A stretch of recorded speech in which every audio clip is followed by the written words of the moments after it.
वैसे तो आज की कहानी बिहार क्रिकेट बोर्ड की बदहाली की कहानी है, लेकिन हम आज ही ये कहानी क्यों सुना रहे हैं?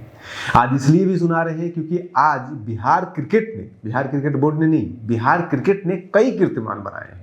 चाहे फिर वो वैभव सूर्यवंशी का 100 हो, 100 सबसे तेजी से 150 रन बनाने वाला हो, या फिर आज बिहार क्रिकेट जो टीम है, बिहार क्रिकेट की टीम जो है, उसने आज हिंदुस्तान के इतिहास में सबसे ज़्यादा एक पारी में रन बनाने का रिकॉर्ड बनाया है। 574 रन उन्होंने बनाया है अरुणाचल प्रदेश के खिलाफ।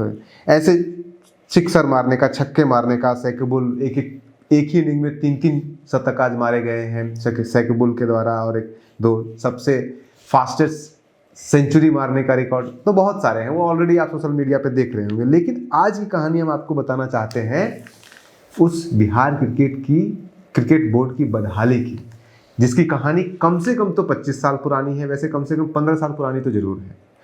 और उस 15 साल की पुरानी कहानी का पूरा जो सूत्रधार है आदित्य कुमार वर्मा, उनसे हम आपकी कल मुलाकात कराएंगे। कल हम उनका इंटरव्यू लेंगे, लंबा 2-2.5 घंटे का, और फिर आपको टुकड़ों में दिखाएंगे, और फिर टुकड़ों में पूरे बिहार क्रिकेट बोर्ड की पूरी बदहाली की एक एक कहानी छोटे छोटे इवेंट के साथ आपको बताएंगे और दिखाएंगे आपको उन्हीं के जुबानी। तो आज छोटे से इस वीडियो में आप बिहार क्रिकेट की उस बदहाली की कहानी का थोड़ा सा आइडिया भर ले लीजिए, क्या क्या हुआ है, खास करके 2012 से लेकर के 2025 के बीच में। वैसे झारखंड जब बना तो बिहार क्रिकेट बोर्ड जो था, या बिहार क्रिकेट एसोसिएशन जो था, वो चला गया था झारखंड में, क्योंकि वो ज़्यादा एक्टिव थे क्रिकेट को ऑर्गेनाइज करने में। लेकिन बिहार ने बोला कि बिहार के जो लोग थे उन लोगों ने बोला नहीं, हमारा ही ये बिहार क्रिकेट एसोसिएशन है, और ये चलाते रहे। हालांकि पिछले 20 सालों के दौरान कम से कम बीसीसीआई ने कम से कम बिहार क्रिकेट एसोसिएशन को 3 बार रिकॉग्नाइज किया, रद्द किया है। और रद्द करने के बावजूद कई बार बीसीसीआई पैसे भी दे दिया, 10-12 करोड़ का पैसा भी दे दिया, फंड भी दे दिया। उसके बाद सोचिए कि जिस साल रद्द करता है बीसीए को, उसके अगले साल बीसीए जो है, यानी कि बिहार क्रिकेट एसोसिएशन जो है, वो यहाँ पे T20 मैच करवा लेता है। ऐसे बहुत सारी कहानियां हैं। शॉर्ट में 3-4 कहानी अगर आपको समझना है तो कुछ ऐसे समझिए कि 2012 का समय था, और 2012 में एक घटना घटती है। एक पंचायत जैसे अभी हो रहा है, हर पंचायत में क्रिकेट स्टेडियम बनाया जा रहा है, उसी तरह से वहाँ पे पंचायत युवा क्रीड़ा खेल अभियान शुरू किया गया, और बिहार के हर जिले को 2-2 लाख रुपया दिया गया कि आप अपने अपने जिले में इस तरह का आयोजन कराइए। सारे जिले में 38 जिले हैं बिहार के अंदर, सभी जगह 2-2 लाख रुपया दिया गया। लगभग 1 करोड़ का बजट था, सारा पैसा लोग खा गए। उदाहरण के लिए पटना, सबसे कम करप्शन पटना में होना चाहिए।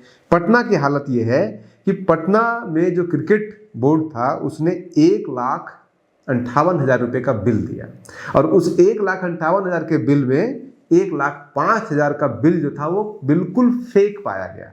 और बाकी बढ़ा चढ़ा के जो बिल होता है उल्टा पुल्टा, सही बिल भी फेक होता है। आप अगर किसी सही दुकान से 10% उसको कमीशन दे करके आप ले लेते हैं तो वो भी सही बिल ही माना जाता है। लेकिन 1,05,000 तो बिल्कुल ही फेक था, घर में बनाया हुआ बिल था। तो ये सिर्फ बानगी आपको बताया।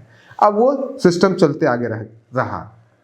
2018 में जाकर के बीसीसीआई ने बिहार क्रिकेट एसोसिएशन को रिकॉग्नाइज कर दिया, रद्द कर दिया कि यहाँ पे सिर्फ जो है वो भ्रष्टाचार चल रहा है, कुछ नहीं हो रहा है, तो बंद कर दिया गया। अब आप सोच रहे होंगे कि बिहार से आखिर कोई क्यों क्रिकेटर नहीं राष्ट्रीय स्तर पर पहुंच रहा था, तो उसकी कहानी आपको यहाँ झलकेगी। जब क्रिकेट एसोसिएशन ही इस तरह की कारगुजारी में लिप्त है, तो कहाँ से कोई खिलाड़ी आगे बढ़ेगा। 2019 में फिर से एक घटना घटती है, और ये आपको क्रिकेट एसोसिएशन की कारगुजारी क्यों नहीं बिहार के लड़के जाके अच्छे लड़के खेल पा रहे थे राष्ट्रीय स्तर पर। तो एक स्टिंग ऑपरेशन होता है। स्टिंग ऑपरेशन में क्या होता है कि जो सेलेक्टर होते हैं बिहार क्रिकेट के, वो लोग वीडियो में साफ दिखाए जाते हैं कि, और वो कल आपको कहानी पूरी सुनाएंगे, जो आदित्य वर्मा जी हैं, पूरा आपको दिखाएंगे। उस वीडियो में पूरा बेड के ऊपर नोटों का गड्डी बिछा हुआ है, और सभी से 40 से 50 लाख रुपए का डिमांड किया जा रहा है एक खिलाड़ी को खेलने के लिए, टीम में सेलेक्ट होने के लिए। फिर उसके बाद आदित्य वर्मा 2019 में स्टिंग ऑपरेशन वो होता है, इन्वेस्टिगेशन का ऑर्डर किया जाता है। आदित्य वर्मा जो से हम कल आपको मिलवाएंगे, वो बीसीसीआई को लेटर लिखते हैं, पटना हाईकोर्ट भी जाते हैं, लेकिन कुछ खास होता नहीं है। जनवरी 2020 में राकेश तिवारी जो उस समय बिहार क्रिकेट एसोसिएशन के प्रेसिडेंट थे और संजय कुमार जो कि उस समय सेक्रेटरी हुआ करते थे, ये दोनों T20 ट्रॉफी करवाने का घोषणा करते हैं। और ये दोनों T20 ट्रॉफी जब घोषणा करवा रहे थे तो उसमें बड़ा इंटरेस्टिंग होता है, बड़ा फेमस हुआ था वो घटना कि एक ही बिहार का दो टीम एक ही मैदान में उतर गया। एक टीम था राकेश तिवारी का जो आजकल बीजेपी के, भारतीय जनता पार्टी के ट्रेजरर बने हुए हैं, अभी भी बने हुए हैं, और इसीलिए सबसे बड़े कल्प्रिट यही है और इन्होंने ही बिहार क्रिकेट को बर्बाद किया है। वो कहानी पूरी कल बताएंगे, लेकिन फिलहाल आप बानगी देखिए कि राकेश तिवारी अध्यक्ष होते हैं, संजय कुमार होते हैं इसके सेक्रेटरी। इन दोनों में झगड़ा होता है, राकेश तिवारी अपना टीम उतार देते हैं, संजय कुमार अपना टीम उतार देते हैं। अंत में इसमें भी इन्वेस्टिगेशन होता है, बीसीसीआई को लिखा जाता है, खास करके जो संजय कुमार हैं जब उनकी टीम को खेलने नहीं दिया जाता है। हालांकि उसमें भी है, दोनों टीम में अपने अपने बेटे को, अपना भतीजा को, अपने दोस्त के बेटा को ऐसे ही टीम बनाई गई थी। अंततः संजय कुमार जो है वो सौरभ गांगुली को लेटर लिखते हैं, बीसीसीआई को लेटर लिखते हैं, और बीसीसीआई क्या करेंगे एक्सेप्ट कि बिहार क्रिकेट एसोसिएशन को रद्द कर देती है। तो 2020 में इसे फिर से रद्द कर दिया जाता है। अगस्त 2020 में रद्द कर देती है बीसीसीआई, लेकिन रद्द करने से पहले अगस्त 2020 में 10 करोड़ 80 लाख रुपए फंड दे देती है इसी बीसीए को, इसी बिहार क्रिकेट एसोसिएशन को बीसीसीआई 10.5 करोड़ 11 करोड़ रुपए फंड दे देती है। और वो किस लिए देती है?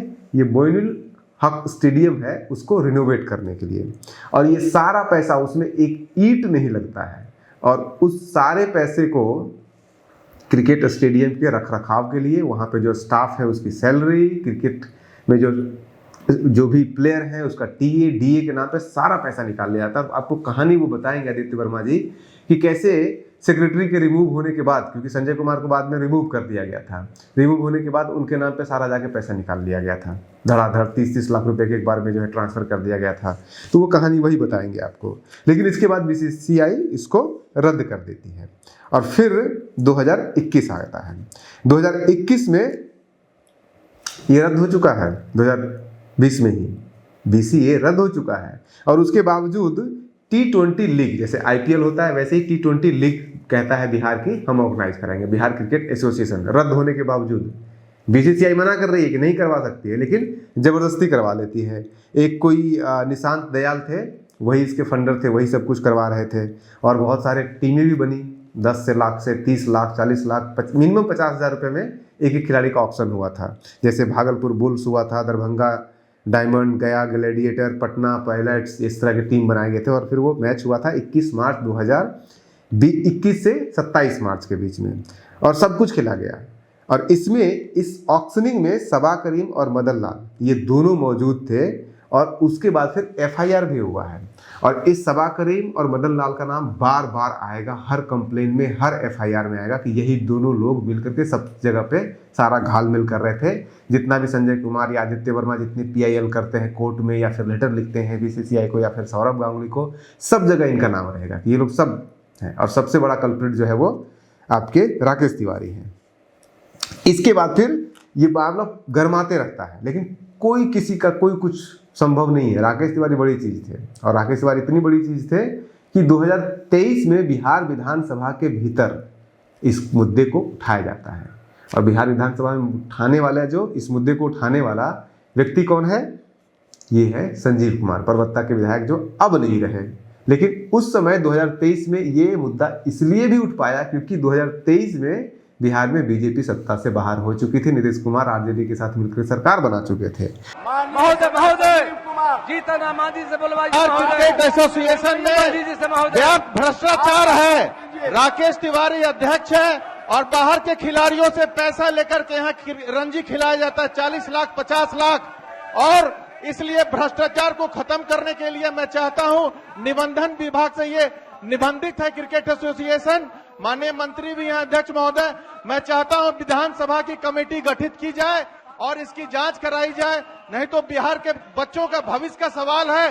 पूरा सदन हमारे साथ है इस मुद्दे पे अध्यक्ष महोदय, एक कमेटी विधानसभा से गठित कराया जाए आपके आदेश से महोदय, नहीं तो बिहार के बच्चों का भविष्य खत्म कर दिया है राकेश तिवारी। ये दलाल है आप अध्यक्ष महोदय। इसको मंत्री, माननीय मंत्री जी, निबंधन विभाग, हमें कोई अगर क्रिकेट, आप माननीय अध्यक्ष महोदय, अगर क्रिकेट के सुधार के लिए अगर माननीय अध्यक्ष, माननीय सदस्य का ऐसा सुझाव है तो हमें कोई एतराज नहीं है। इस तरह की कोई विधानसभा की कमेटी गठित की जाए, सरकार की क्या इच्छा है, गठित की जा सकती है, हमें कोई एतराज नहीं।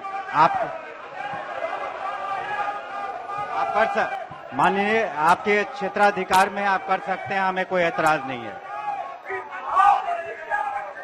ध्यानाकर्षण समिति को भेज दिया, वो इस मामले को